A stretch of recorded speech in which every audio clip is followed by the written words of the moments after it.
Welcome back, everybody. Hopefully you can hear me because my headset's dead. Just want to let you know what has been going on. I got some models to show you here.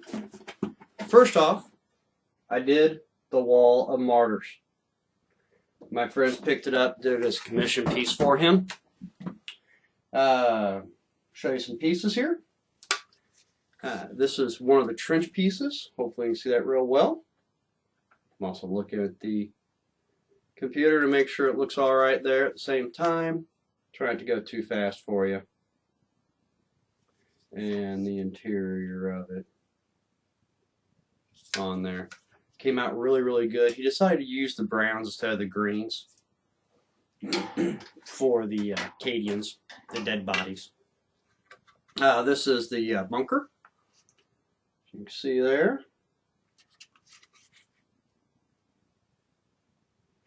On that, we'll turn it to the other side and we'll go on around. Oh, got off camera, sorry about that. Did a small smoke effect here with some MIG pigments. And there's the top there. That's a better picture of what the interior of the rest of the trench system looks like. And I have one more small piece here. Show you here. Gives you a little bit better idea of the dead bodies. This is very time consuming. It took me at least a week to complete this, a good solid week. Another thing I did in about 2 days worth, first ever Necron. Did a Necron Stalker. Mini Wargaming Jay gave me a lot of good ideas there on this model. Did a few things different than he did on it. The backbone here is regular black with the outlines. The driver here is regular standard gold with the old GW ink system. I used the chestnut ink as a wash to it and then re-highlighted it with gold again and then touched up with a little bit of silver here and there to give it kind of a tarnish effect. The globe here I did a little bit different. I used a Vallejo model color. Actually, I used Vallejo model color on most of this model. Also, try to get a more of a swirling effect. Let me see if I can get a real good close-up shot there. And it's a little bit blurry, sorry about that. But believe me, it's got more of a, almost looked at the world is spinning there on that model. Other than that, that's what I've been doing. Just for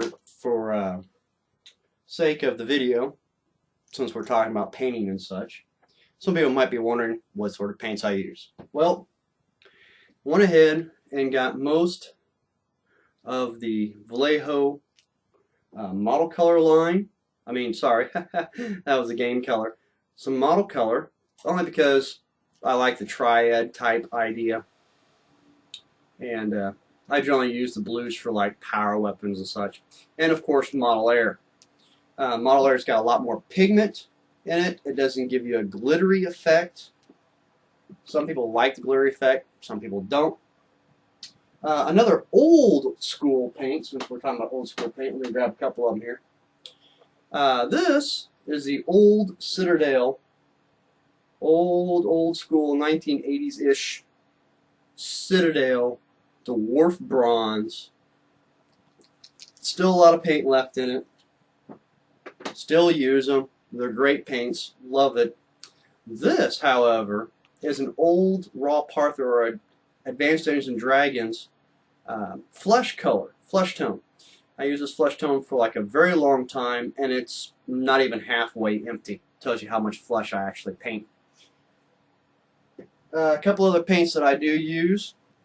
I've been using the P3s only because they just go on really nice and smooth. Pigmentation's great for them. What's a little bit different about these bottles than the old school coat to arms paints or the old Citadel paints, the rubber cap seems to be a lot more pliable to them. Other than that, they're basically the same type of pot. I do like the Citadel washes. Those are nice, enjoyable to use. only because I'm lazy. I don't like making my own washes, even though I can and have. So that just gives you kind of an idea of some of the paints that I use. So I use about good 3 or 4 different paint lines, but they work for me. Later on, I might go into the rest of the tools that I actually use in a later video. But if you like this video, go ahead and like and subscribe down below, and I'll catch you guys next time.